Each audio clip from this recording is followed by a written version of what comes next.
Magandang balita para sa ating mga kababayan na kapos sa budget. Isang ospital kasi sa Marikina City ang may hatid na libreng gamot. Alamin natin ang detalye sa Agenda Weekend Report ni Pierre Pastor.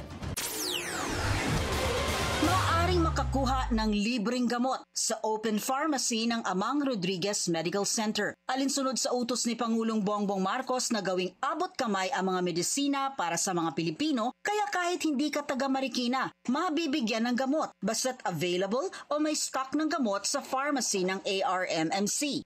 We call it open pharmacy kasi nga kahit manggaling sa labas, whether coming from a public or a government healthcare provider or facility, pwede din kumuha sa amin provided may preseta, ando ng pangalan ng pasyente at ang gamot na nagpe-prescribe.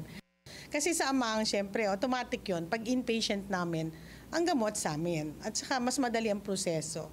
Ang mga available na gamot ay mula o aprobado ng Philippine National Drug Formulary at ang mga ito ay generic. Ginagarantiya naman ng mga eksperto na ang generic drug ay kasing bisa din ng branded medicines. Govern kami ng mga guidelines, no? Kung ano yon talagang dapat na i-stock namin sa pharmacy based on the PNDF, yung Philippine National Drug Formulary.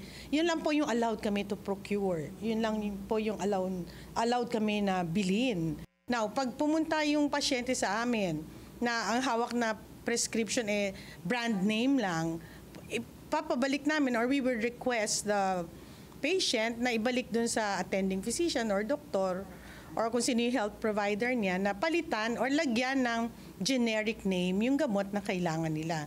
Na kung papayag yung doktor na palitan ng kung ano yung meron kaming generic brand or generics, then yes, we will provide it, they can avail of it.